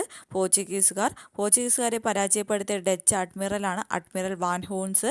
1659 ജനുവരി 7 അഡ്മിറൽ വാൻ ഹൂൺസും കൊല്ലത്തിലെ റാണിയുമായി കരാറുണ്ടാക്കിയ വർഷം 1659 ജനുവരി 7. മാവേലിക്കര സന്ധി ഒപ്പുവെച്ചത് ആരൊക്കെയാണ്? മാർത്താണ്ഡവർമ്മയും ഡച്ചുകാരും തമ്മിലാണ്. ഓക്കെ, അടുത്ത ക്വസ്റ്റ്യനോട്ട് പോവാം. കോഴിക്കോട് സാമൂതിരിയുമായി ഉടമ്പടി ഉണ്ടാക്കിയ ഡച്ച് ഈസ്റ്റ് ഇന്ത്യ കമ്പനിയുടെ പ്രതിനിധി ആരാണ്? കോഴിക്കോട് സാമൂതിരിയുമായി ഉടമ്പടി ഉണ്ടാക്കിയ ഡച്ച് ഈസ്റ്റ് ഇന്ത്യ കമ്പനിയുടെ പ്രതിനിധിയാണ് സ്റ്റീവൻ വാണ്ടൻ ഹോഗ്. സ്റ്റീവൻ വാണ്ടൻ ഹോഗാണ് കോഴിക്കോട് സാമൂതിരിയുമായി ഉടമ്പടി ഉണ്ടാക്കിയ ഡച്ച് ഈസ്റ്റ് ഇന്ത്യ കമ്പനിയുടെ പ്രതിനിധി. സ്റ്റീവൻ വാണ്ടൻ ഹോഗ് സാമൂതിരിയുമായി ഉടമ്പടി ഉണ്ടാക്കിയ വർഷം 1604 നവംബർ 11. 1604 നവംബർ 11 സ്റ്റീവൻ വാണ്ടൻ ഹോഗ് സാമൂതിരിയുമായി ഉടമ്പടി ഉണ്ടാക്കിയ വർഷം. ഡച്ചുകാരുടെ പ്രധാന സംഭാവനകൾ നമ്മൾ പഠിച്ചു. ഉപ്പ് നിർമ്മാണം, വസ്ത്രത്തിലെ ചായമൂക്കൽ എന്നിവയൊക്കെയാണ്. കൂടാതെ ഡച്ചുകാരുടെ പ്രധാന ഒരു സംഭാവനയായി എടുത്തു പറയേണ്ടത് ഹോർത്തൂസ് മലബാറിക്കസ് എന്ന് പറയുന്ന ഗ്രന്ഥം കൂടിയാണ്. ഓക്കെ, ഹോർത്തൂസ് മലബാറിക്കസിനെ കുറിച്ച് നമുക്ക് കൂടുതൽ ക്വസ്റ്റ്യൻസ് നമുക്ക് പഠിക്കാം. ഡച്ചുകാരുടെ ഏറ്റവും വലിയ സംഭാവനയായി എടുത്തു പറയേണ്ടത് ഹോർത്തൂസ് മലബാറിക്കസ് ആണ്. ഹോർത്തൂസ് മലബാറിക്കസ് പ്രസിദ്ധീകരിച്ച ഭാഷ ലാറ്റിൻ ഭാഷ. ഒന്നുകൂടി നമുക്ക് നോക്കാം. കോഴിക്കോട് സാമൂതിരിയുമായി ഉടമ്പടി ഉണ്ടാക്കിയ ഡച്ച് ഈസ്റ്റ് ഇന്ത്യ കമ്പനിയുടെ പ്രതിനിധി ആരാണ്? സ്റ്റീവൻ വാണ്ടൻ ഹോഗാണ്. സ്റ്റീവൻ വാണ്ടൻ ഹോഗുമായി സാമൂതിരി ഉടമ്പടി ഉണ്ടാക്കിയ വർഷം 1604 നവംബർ 11. ഡച്ചുകാരുടെ ഏറ്റവും വലിയ പ്രധാന സംഭാവന എന്ന് പറയപ്പെടുന്നത് ഹോർത്തൂസ് മലബാറിക്കസ് ആണ്. ഹോർത്തൂസ് മലബാറിക്കസ് പ്രസിദ്ധീകരിച്ച ഭാഷ ലാറ്റിൻ ഭാഷയിലാണ്. ഓക്കെ, നമുക്ക് അടുത്ത ക്വസ്റ്റ്യനോട്ട് പോവാം. കേരള രാമം എന്നറിയപ്പെടുന്ന ഗ്രന്ഥം ഏതാണ്? കേരള രാമം എന്നറിയപ്പെടുന്ന ഗ്രന്ഥം ഹോർത്തൂസ് മലബാറിക്കസ് ആണ്. ഹോർത്തൂസ് മലബാറിക്കസ് എന്ന വാക്കിന് അർത്ഥം എന്താണ്? ഹോർത്തൂസ് മലബാറിക്കസ് എന്ന വാക്കിന് അർത്ഥം മലബാറിന്റെ പൂന്തോട്ടം. മലബാറിന്റെ പൂന്തോട്ടം എന്നറിയപ്പെടുന്ന ഗ്രന്ഥമാണ് ഹോർത്തൂസ് മലബാറിക്കസ്. ഹോർത്തൂസ് മലബാറിക്കസിൽ പ്രതിപാദിച്ചിരിക്കുന്നത് മലബാറിലെ സസ്യജാലങ്ങളെ കുറിച്ചിട്ടാണ്. മലബാറിലെ സസ്യജാലങ്ങളെക്കുറിച്ച് പ്രതിപാദിച്ചിരിക്കുന്ന ഗ്രന്ഥം ഏതാണ്? ഹോർത്തൂസ് മലബാറിക്കസ് ആണ്. ഓക്കെ, അടുത്ത ക്വസ്റ്റ്യൻ. മലയാളം ലിപി അച്ചടിച്ച ആദ്യ ഗ്രന്ഥം ഹോർത്തൂസ് മലബാറിക്കസ്. മലയാളം ലിപി അച്ചടിച്ച ആദ്യ ഗ്രന്ഥം ഏതാണ്? ഹോർത്തൂസ് മലബാറിക്കസ് ആണ്. ഹോർത്തൂസ് മലബാറിക്കസ് തയ്യാറാക്കാൻ നേതൃത്വം നൽകിയത് ആരാണ്? ഹോർത്തൂസ് മലബാറിക്കസ് തയ്യാറാക്കാൻ നേതൃത്വം നൽകിയത് അഡ്മിറൽ വാൻഡീഡ് ആണ്. അഡ്മിറൽ വാൻഡീഡ് ആണ് ഹോർത്തൂസ് മലബാറിക്കസ് തയ്യാറാക്കാൻ നേതൃത്വം നൽകിയിട്ടുള്ളത്. ഹോർത്തൂസ് മലബാറിക്കസിനെ കുറിച്ച് നമ്മൾ എന്തൊക്കെ പഠിച്ചു? ഡച്ചുകാരുടെ ഏറ്റവും വലിയ സംഭാവനയായി അറിയപ്പെടുന്ന ഹോർത്തൂസ് മലബാറിക്കസ് ആണ്. ഹോർത്തൂസ് മലബാറിക്കസ് പ്രസിദ്ധീകരിച്ചിട്ടുള്ള ഭാഷ ലാറ്റിൻ ഭാഷയാണ്. കേരള രാമം എന്നറിയപ്പെടുന്ന ഗ്രന്ഥം ഏതാണ്? ഹോർത്തൂസ് മലബാറിക്കസ് ആണ്. ഹോർത്തൂസ് മലബാറിക്കസ് എന്ന വാക്കിനർത്ഥം എന്താണ്? മലബാറിന്റെ പൂന്തോട്ടം എന്നാണ്. മലബാറിലെ സസ്യജാലങ്ങളെക്കുറിച്ച് പ്രതിപാദിക്കുന്ന ഗ്രന്ഥമാണ് ഹോർത്തൂസ് മലബാറിക്കസ്. മലയാളം ലിപി അച്ചടിച്ച ആദ്യ ഗ്രന്ഥം ഹോർത്തൂസ് മലബാറിക്കസ് ആണ്. അഡ്മിറൽ വാൻഡീഡ് ആണ് ഹോർത്തൂസ് മലബാറിക്കസ് തയ്യാറാക്കാൻ നേതൃത്വം നൽകിയിട്ടുള്ളത്. അടുത്ത ക്വസ്റ്റ്യനിലോട്ട് പോവാം. മലയാളം ലിപി അച്ചടിക്കുവാൻ വേണ്ടി വാൻഡീഡിനെ സഹായിച്ചത് ആരാണ്? മലയാളം ലിപി അച്ചടിക്കുവാൻ വേണ്ടി വാൻഡീഡിനെ സഹായിച്ചിട്ടുള്ളത് ഇമ്മാനുവൽ റോയ് ആണ്. ഇമ്മാനുവൽ റോയ് ആണ് മലയാളം ലിപി അച്ചടിക്കുവാൻ വേണ്ടി വാൻഡീഡിനെ സഹായിച്ചിട്ടുള്ളത്. അടുത്ത ക്വസ്റ്റ്യൻ. ഹോർത്തൂസ് മലബാറിക്കസിനെ മലയാളം പതിപ്പ് പ്രസിദ്ധീകരിക്കുന്നത് നേതൃത്വം നൽകിയത് ആരാണ്? കേരള സർവകലാശാല. കേരള സർവകലാശാലയാണ് ഹോർത്തൂസ് മലബാറിക്കസിനെ മലയാളം പതിപ്പ് പ്രസിദ്ധീകരിക്കുന്നതിന് നേതൃത്വം നൽകിയിട്ടുള്ളത്. ഹോർത്തൂസ് മലബാറിക്കസ് മലയാളത്തിലേക്ക് തർജ്ജമ ചെയ്തത് ആരാണ്? ഹോർത്തൂസ് മലബാറിക്കസ് മലയാളത്തിലോട്ട് തർജ്ജമ ചെയ്തിട്ടുള്ളത് ഡോക്ടർ KS മണിലാലാണ്. ഡോക്ടർ KS മണിലാലാണ് ഹോർത്തൂസ് മലബാറിക്കസ് മലയാളത്തിലോട്ട് തർജ്ജമ ചെയ്തിട്ടുള്ളത്. ഹോർത്തൂസ് മലബാറിക്കസ് പ്രസിദ്ധീകരിച്ച സ്ഥലം എവിടെയാണ്? നെതർലാൻഡിലെ ആംസ്റ്റർഡാമിലാണ് ഹോർത്തൂസ് മലബാറിക്കസ് പ്രസിദ്ധീകരിച്ചിട്ടുള്ള സ്ഥലം. നമ്മൾ എന്തൊക്കെ പഠിച്ചു? മലയാളം ലിപി അച്ചടിക്കുവാൻ വേണ്ടി വാൻഡീഡിനെ സഹായിച്ചത് ആരാണ്? ഇമ്മാനുവൽ റോയ് ആണ്. കേരള സർവകലാശാലയാണ് ഹോർത്തൂസ് മലബാറിക്കസിനെ മലയാളം പതിപ്പ് പ്രസിദ്ധീകരിക്കുന്നതിന് നേതൃത്വം നൽകിയിട്ടുള്ളത്. ഹോർത്തൂസ് മലബാറിക്കസ് മലയാളത്തിലോട്ട് തർജ്ജമ ചെയ്തിട്ടുള്ളത് ഡോക്ടർ KS മണിലാലാണ്. ഹോർത്തൂസ് മലബാറിക്കസ് പ്രസിദ്ധീകരിച്ചിട്ടുള്ള സ്ഥലം ആംസ്റ്റർഡാം, നെതർലാൻഡിലാണ്. അടുത്ത ക്വസ്റ്റ്യൻ. ഹോർത്തൂസ് മലബാറിക്കസ് പ്രസിദ്ധീകരിച്ച കാലഘട്ടം 1678 മുതൽ 1703 വരെയാണ്. ഹോർത്തൂസ് മലബാറിക്കസ് പ്രസിദ്ധീകരിച്ചിട്ടുള്ള കാലഘട്ടം 1678 മുതൽ 1703 വരെയാണ് ഹോർത്തൂസ് മലബാറിക്കസ് പ്രസിദ്ധീകരിച്ചിട്ടുള്ള കാലഘട്ടം. ഹോർത്തൂസ് മലബാറിക്കസിലെ ആകെ വാല്യങ്ങൾ 12 വാല്യങ്ങളാണ് ഹോർത്തൂസ് മലബാറിക്കസിലെ ആകെ വാല്യങ്ങളുടെ എണ്ണം. അടുത്ത ക്വസ്റ്റ്യൻ. ഹോർത്തൂസ് മലബാറിക്കസിന്റെ രചനയുമായി സഹകരിച്ച ബ്രാഹ്മണർ ആരാണ്? ഹോർത്തൂസ് മലബാറിക്കസിന്റെ രചനയുമായി സഹകരിച്ച ബ്രാഹ്മണറാണ് അപ്പഭട്ട്, രംഗഭട്ട്, വിനായകഭട്ട്. അപ്പഭട്ട്, രംഗഭട്ട്, വിനായകഭട്ട് എന്നിവരാണ് ഹോർത്തൂസ് മലബാറിക്കസിന്റെ രചനയുമായി സഹകരിച്ചിട്ടുള്ള ബ്രാഹ്മണർ. ഹോർത്തൂസ് മലബാറിക്കസിന്റെ രചനയെ സഹായിച്ച പരിഭാഷകൻ ആരാണ്? ഹോർത്തൂസ് മലബാറിക്കസിന്റെ രചനയെ സഹായിച്ച പരിഭാഷകനാണ് ഇമ്മാനുവൽ കർണൈറോ ആണ് ഹോർത്തൂസ് മലബാറിക്കസിന്റെ രചനയെ സഹായിച്ച പരിഭാഷകൻ. അടുത്ത ക്വസ്റ്റ്യൻ. ഹോർത്തൂസ് മലബാറിക്കസിന്റെ രചനയുമായി ബന്ധപ്പെട്ട കാർമലൈറ്റ് സന്യാസി ആരാണ്? ഹോർത്തൂസ് മലബാറിക്കസിന്റെ രചനയുമായി ബന്ധപ്പെട്ട കാർമലൈറ്റ് സന്യാസിയാണ് മാത്യൂസ്. ഹോർത്തൂസ് മലബാറിക്കസിന്റെ രചനയുമായി ബന്ധപ്പെട്ട കാർമലൈറ്റ് സന്യാസിയാണ്. ഒന്നും കൂടെ നമുക്ക് നോക്കാം. 1678 മുതൽ 1703 വരെയാണ് ഹോർത്തൂസ് മലബാറിക്കസ് പ്രസിദ്ധീകരിച്ചിട്ടുള്ള കാലഘട്ടം. 12 വാല്യങ്ങളിലായിട്ടാണ് ഹോർത്തൂസ് മലബാറിക്കസ് പ്രസിദ്ധീകരിച്ചിട്ടുള്ളത്. അപ്പുഭട്ട്, രംഗഭട്ട്, വിനായകഭട്ട് എന്നിവരാണ് ഹോർത്തൂസ് മലബാറിക്കസിന്റെ രചനയുമായി സഹകരിച്ച ബ്രാഹ്മണർ. ഇമ്മാനുവൽ കർണൈറോ ആണ് ഹോർത്തൂസ് മലബാറിക്കസിന്റെ രചനയെ സഹായിച്ച പരിഭാഷകൻ. മാത്യൂസ് ആരാണ്? ഹോർത്തൂസ് മലബാറിക്കസിന്റെ രചനയുമായി ബന്ധപ്പെട്ട കാർമലൈറ്റ് സന്യാസിയാണ്. ഓക്കെ, അടുത്ത ക്വസ്റ്റ്യനിലോട്ട് പോകാം. ഹോർത്തൂസ് മലബാറിക്കസിന്റെ രചനയുമായി സഹകരിച്ച ഈഴവ വൈദ്യൻ ആരാണ്? ഹോർത്തൂസ് മലബാറിക്കസിന്റെ രചനയുമായി സഹകരിച്ച ഈഴവ വൈദ്യനാണ് E.T. അച്യുതൻ. സ്മാരകം എവിടെയാണ്? കൊല്ലോട്ടുപറമ്പ് അല്ലെങ്കിൽ കടകരപ്പള്ളി. ഹോർത്തൂസ് മലബാറിക്കസിൽ ആദ്യം പ്രതിപാദിച്ചിരിക്കുന്ന സസ്യം ഏതാണ്? തെങ്ങാണ് ഹോർത്തൂസ് മലബാറിക്കസിൽ ആദ്യം പ്രതിപാദിച്ചിരിക്കുന്ന സസ്യം. അടുത്ത ക്വസ്റ്റ്യൻ. ഹോർത്തൂസ് മലബാറിക്കസിൽ പ്രതിപാദിക്കുന്ന അവസാന സസ്യം ഏതാണ്? ഹോർത്തൂസ് മലബാറിക്കസിൽ പ്രതിപാദിക്കുന്ന അവസാന സസ്യമാണ് ആൽ. കൂടി നോക്കാം. ഹോർത്തൂസ് മലബാറിക്കസിന്റെ രചനയുമായി സഹകരിച്ച ഈഴവ വൈദ്യനാണ് E.T. അച്യുതൻ. ഹോർത്തൂസ് മലബാറിക്കസിൽ ആദ്യം പ്രതിപാദിക്കുന്ന സസ്യം തെങ്ങാണ്. അവസാനമായി പ്രതിപാദിക്കുന്ന സസ്യം ഏതാണ്? ആലാണ്. ഡെൻമാർക്കുകാർ ഇന്ത്യയിൽ ആദ്യ ഫാക്ടറി സ്ഥാപിച്ചത് ഏത് വർഷത്തിലാണ്? ഡെൻമാർക്കുകാർ ഇന്ത്യയിൽ ആദ്യ ഫാക്ടറി സ്ഥാപിച്ചത് 1620. 1620 ഡെൻമാർക്കുകാർ ഇന്ത്യയിൽ ആദ്യ ഫാക്ടറി സ്ഥാപിച്ചത്. ഡെൻമാർക്ക് ഈസ്റ്റ് ഇന്ത്യ കമ്പനിയുടെ ഫാക്ടറികൾ ഉണ്ടായിരുന്ന ഇന്ത്യയിലെ സ്ഥലങ്ങൾ എവിടേക്കാണ്? ഡെൻമാർക്ക് ഈസ്റ്റ് ഇന്ത്യ കമ്പനിയുടെ ഫാക്ടറികൾ ഉണ്ടായിരുന്ന ഇന്ത്യയിലെ സ്ഥലങ്ങളാണ് ട്രാങ്ക്യുംബാർ, സൊറാംപൂർ. റാങ്കുംബാർ ഇപ്പോൾ അറിയപ്പെടുന്ന പേര് തരംഗംബാടി എന്നാണ്. തമിഴ്നാട്ടിലാണ്. സൊറാംപൂർ ബംഗാളിലാണ്. ഓക്കെ, എന്താണ് ക്വസ്റ്റ്യൻ? ഡെൻമാർക്ക് ഈസ്റ്റ് ഇന്ത്യ കമ്പനിയുടെ ഫാക്ടറികൾ ഉണ്ടായിരുന്ന ഇന്ത്യയിലെ സ്ഥലങ്ങളാണ് റാങ്കുംബാർ, സൊറാംപൂർ. ഡെൻമാർക്ക് ഈസ്റ്റ് ഇന്ത്യ കമ്പനി സ്ഥാപിതമായ വർഷം. ഡെൻമാർക്ക് ഈസ്റ്റ് ഇന്ത്യ കമ്പനി സ്ഥാപിതമായ വർഷം 1616. 1616 ഡെൻമാർക്ക് ഈസ്റ്റ് ഇന്ത്യ കമ്പനി സ്ഥാപിതമായ വർഷം. ഓർത്തിരിക്കുക കേട്ടോ. അടുത്ത ക്വസ്റ്റ്യൻ, ഡെൻമാർക്ക് ഈസ്റ്റ് ഇന്ത്യ കമ്പനിയുടെ രൂപീകരണത്തിന് മുഖ്യ പങ്ക് വഹിച്ച രാജാവ് ആരാണ്? ഡെൻമാർക്ക് ഈസ്റ്റ് ഇന്ത്യ കമ്പനിയുടെ രൂപീകരണത്തിന് മുഖ്യ പങ്ക് വഹിച്ച രാജാവാണ് ക്രിസ്ത്യൻ നാലാമൻ. ക്രിസ്ത്യൻ ആണ് കേട്ടോ. ക്രിസ്ത്യൻ നാലാമനാണ് ഡെൻമാർക്ക് ഈസ്റ്റ് ഇന്ത്യ കമ്പനിയുടെ രൂപീകരണത്തിന് മുഖ്യ പങ്ക് വഹിച്ച രാജാവ്. ഒന്നുകൂടി നമുക്ക് നോക്കാം. 1620 ഡെൻമാർക്കുകാർ ഇന്ത്യയിൽ ആദ്യ ഫാക്ടറി സ്ഥാപിച്ചിട്ടുള്ളത്. ഡെൻമാർക്ക് ഈസ്റ്റ് ഇന്ത്യ കമ്പനിയുടെ ഫാക്ടറികൾ ഉണ്ടായിരുന്ന ഇന്ത്യയിലെ സ്ഥലങ്ങളാണ് റാങ്കുംബാർ, അതായത് ഇപ്പോൾ അറിയപ്പെടുന്നത് തരംഗംബാടി എന്നാണ്. Serampore Bengal. 1616 Denmark East India company സ്ഥാപിതമായിട്ടുള്ളത്. ക്രിസ്ത്യൻ നാലാമനാണ് ഡെൻമാർക്ക് ഈസ്റ്റ് ഇന്ത്യ കമ്പനിയുടെ രൂപീകരണത്തിന് മുഖ്യ പങ്ക് വഹിച്ച രാജാവ്. അടുത്ത ക്വസ്റ്റ്യൻ, ഇന്ത്യയിൽ അവസാനമെത്തിയ യൂറോപ്യൻ ശക്തിയാണ് ഫ്രഞ്ചുകാർ. ഫ്രഞ്ചുകാരാണ് ഇന്ത്യയിൽ അവസാനമെത്തിയ യൂറോപ്യൻ ശക്തികൾ. വടകരയിലെ ഭരണാധികാരിയിൽ നിന്നും മാഹിയിൽ വ്യാപാരം നടത്തുന്നതിന് അനുമതി സമ്പാദിച്ച സാമ്രാജ്യത്വ ശക്തി ആരാണ്? വടകരയിലെ ഭരണാധികാരിയിൽ നിന്നും മാഹിയിൽ വ്യാപാരം നടത്തുന്നതിന് അനുമതി സമ്പാദിച്ച സാമ്രാജ്യത്വ ശക്തിയാണ് ഫ്രഞ്ചുകാർ. അടുത്ത ക്വസ്റ്റ്യൻ, 1668 ഫ്രഞ്ചുകാർ ഇന്ത്യയിൽ ആദ്യത്തെ വ്യാപാര കേന്ദ്രം ആരംഭിച്ചത് എവിടെയാണ്? 1668 ഫ്രഞ്ചുകാർ ഇന്ത്യയിൽ ആദ്യത്തെ വ്യാപാര കേന്ദ്രം ആരംഭിച്ചത് സൂററ്റിലാണ്. 1668 ഫ്രഞ്ചുകാർ ഇന്ത്യയിൽ ആദ്യത്തെ വ്യാപാര കേന്ദ്രം ആരംഭിച്ചിട്ടുള്ളത്. ഫ്രഞ്ചുകാർ മസൂലി പട്ടണത്തെ ഫാക്ടറി സ്ഥാപിച്ച വർഷം. ഫ്രഞ്ചുകാർ മസൂലി പട്ടണത്തെ ഫാക്ടറി സ്ഥാപിച്ച വർഷം 1669. ഓർത്തിരിക്കുക. ഒന്നും കൂടി നോക്കാം. ഓക്കെ, ഇന്ത്യയിൽ അവസാനമെത്തിയ യൂറോപ്യൻ ശക്തിയാണ് ആര്? ഫ്രഞ്ചുകാർ. വടകരയിലെ ഭരണാധികാരിയിൽ നിന്നും മാഹിയിൽ വ്യാപാരം നടത്തുന്നതിന് അനുമതി സമ്പാദിച്ച സാമ്രാജ്യത്വ ശക്തിയാണ് ഫ്രഞ്ചുകാർ.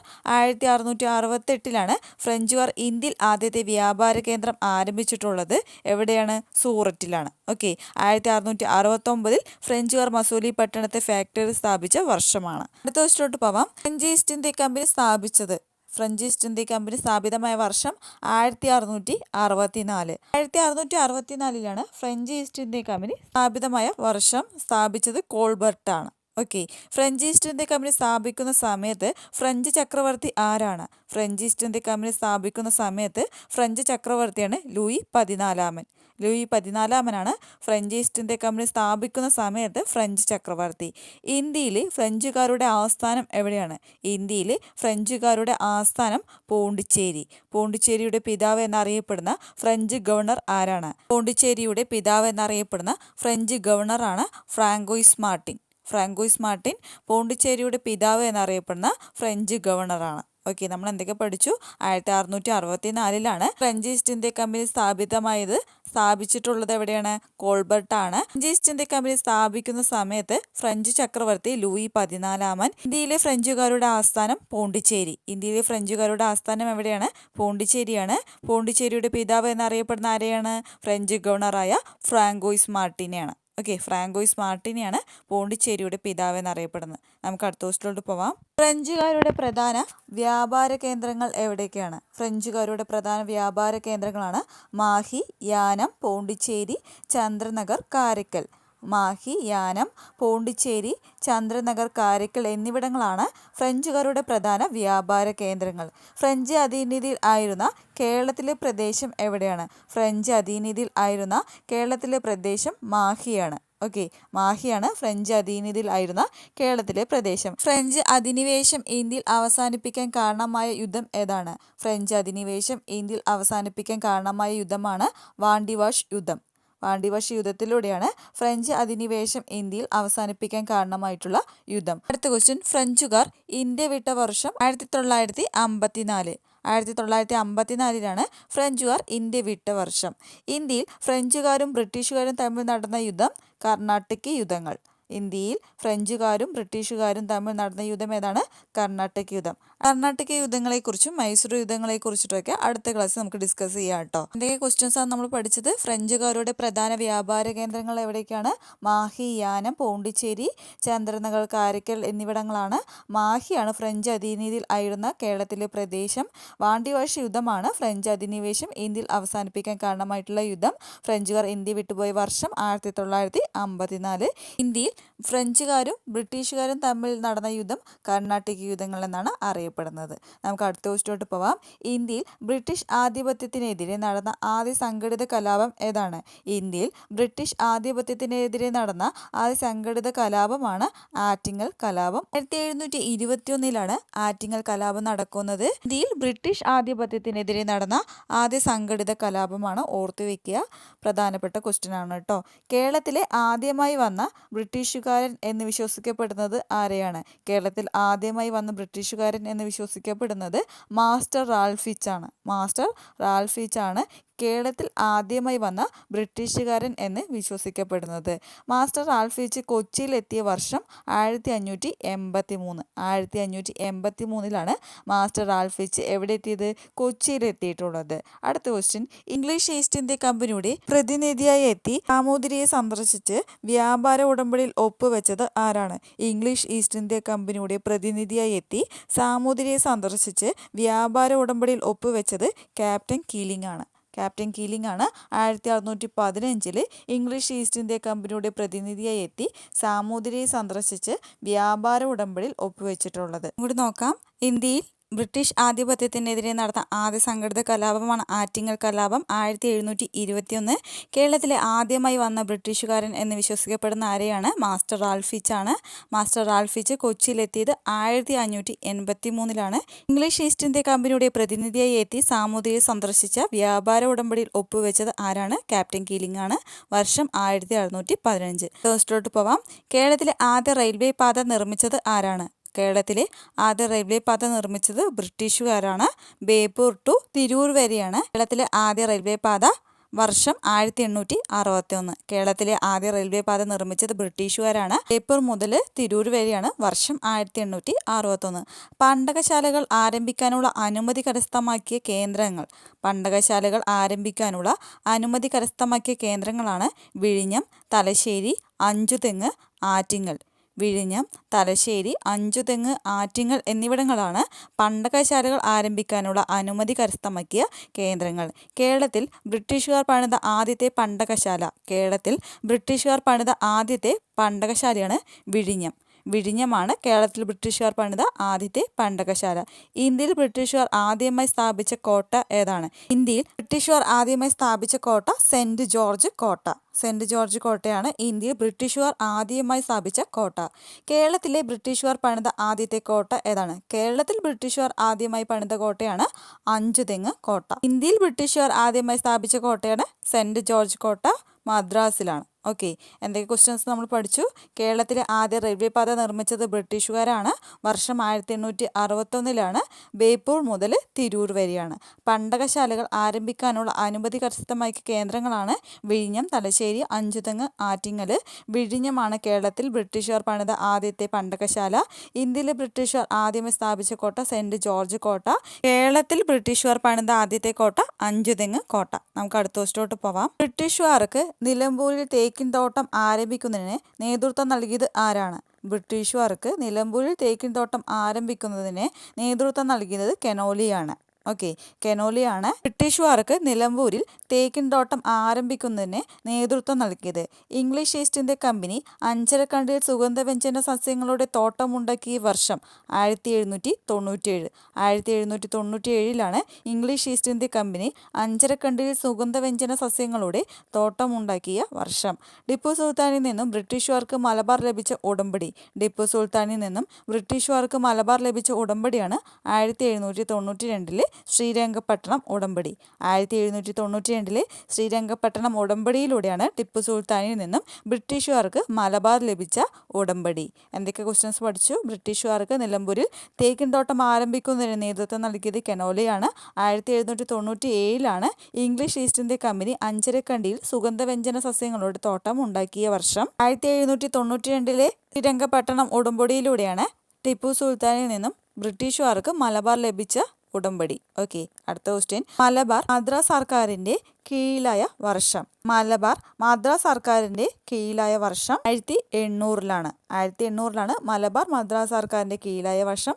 അതുപോലെ തന്നെ കൊച്ചി മദ്രാസ് സർക്കാരിന്റെ നിയന്ത്രണത്തിൽ കീഴിലായതും 1800 മലബാർ മദ്രാസ് സർക്കാരിന്റെ കീഴിലായ വർഷം 1800 കൊച്ചി മദ്രാസ് സർക്കാരിന്റെ നിയന്ത്രണത്തിന് കീഴിലായത് 1800 തിരുവിതാംകൂർ ബ്രിട്ടീഷ് മേൽക്കോയ്മ അംഗീകരിച്ച വർഷം. തിരുവിതാംകൂർ ബ്രിട്ടീഷ് മേൽക്കോയ്മ അംഗീകരിച്ച വർഷം 1795 ബ്രിട്ടീഷുകാരുമായുള്ള ഉടമ്പടിയിലൂടെയാണ് 1795 തിരുവിതാംകൂർ ബ്രിട്ടീഷ് മേൽക്കോയ്മ അംഗീകരിച്ച വർഷം. തിരുവിതാംകൂർ ബ്രിട്ടീഷുകാരുടെ ഒരു സൈനിക സഖ്യമായി മാറിയത്. തിരുവിതാംകൂർ ബ്രിട്ടീഷുകാരുടെ ഒരു സൈനിക സഖ്യമായി മാറിയിട്ടുള്ളത് 1805 അതും ബ്രിട്ടീഷുകാരുമായുള്ള ഉടമ്പടിയിലൂടെയാണ് 1805 തിരുവിതാംകൂർ ബ്രിട്ടീഷുകാരുടെ ഒരു സൈനിക സഖ്യമായി മാറിയിട്ടുള്ളത്. കേരളത്തിലെ ചരിത്രരേഖകളിൽ ഷീമ എന്നറിയപ്പെടുന്ന പ്രദേശം ഏതാണ്? കേരളത്തിലെ ചരിത്രരേഖകളിൽ ഷീമ എന്നറിയപ്പെടുന്ന പ്രദേശമാണ് ഇംഗ്ലണ്ട്. ഇംഗ്ലണ്ടിനെയാണ് കേരളത്തിലെ ചരിത്രരേഖകളിൽ ഷീമ എന്നറിയപ്പെടുന്നത്. ഒന്നുകൂടി നമുക്ക് നോക്കാം. മലബാർ മദ്രാസ് സർക്കാരിൻ്റെ കീഴിലായ വർഷം 1800 കൊച്ചി മദ്രാസ് സർക്കാരിൻ്റെ നിയന്ത്രണത്തിന് കീഴിലായതും 1800 1795 തിരുവിതാംകൂർ ബ്രിട്ടീഷ് മേൽക്കോയ്മ അംഗീകരിച്ചിട്ടുള്ള വർഷം. തിരുവിതാംകൂർ ബ്രിട്ടീഷുകാരുടെ ഒരു സൈനിക സഖ്യമായി മാറിയിട്ടുള്ളത് 1805 കേരളത്തിലെ ചരിത്രരേഖകളിൽ ഷീമ എന്നറിയപ്പെടുന്ന പ്രദേശം ഇംഗ്ലണ്ടാണ്. ഹൈ ഫ്രണ്ട്സ്, യൂറോപ്യന്മാരുടെ ആഗമനം എന്ന ടോപ്പിക്സിൽ നിന്നും ഡെൻമാർക്ക്, ഫ്രഞ്ചുകാർ, ബ്രിട്ടീഷുകാർ എന്നിവരെ കുറിച്ചിട്ടുള്ള പ്രധാന ക്വസ്റ്റ്യൻ ആൻസർ ആണ് നമ്മൾ ഡിസ്കസ് ചെയ്തിട്ടുള്ളത്. കൂടുതൽ ചോദ്യോത്തരങ്ങളുമായി അടുത്ത ക്ലാസ്സിൽ നമുക്ക് കാണാം. അടുത്ത ക്ലാസ് നിങ്ങൾക്ക് ലഭിക്കണമെങ്കിൽ സബ്സ്ക്രൈബ് ചെയ്യാത്തവരാണ് തീർച്ചയായും സബ്സ്ക്രൈബ് ചെയ്ത് തൊട്ടടുത്തുള്ള ബെല്ലൈക്കൻ കൂടി ക്ലിക്ക് ചെയ്യാൻ മറക്കരുത് കേട്ടോ. അതുപോലെ തന്നെ നിങ്ങൾക്ക് എൻ്റെ ക്ലാസ്സുകൾ ഉപകാരമാവുന്നുണ്ടെങ്കിൽ തീർച്ചയായും ലൈക്ക് ആൻഡ് ഷെയർ ചെയ്ത് സപ്പോർട്ട് ചെയ്യാനും മറക്കരുത്. Okay, thank you friends. അടുത്ത ക്ലാസ്സിൽ നമുക്ക് കാണാം. ബൈ.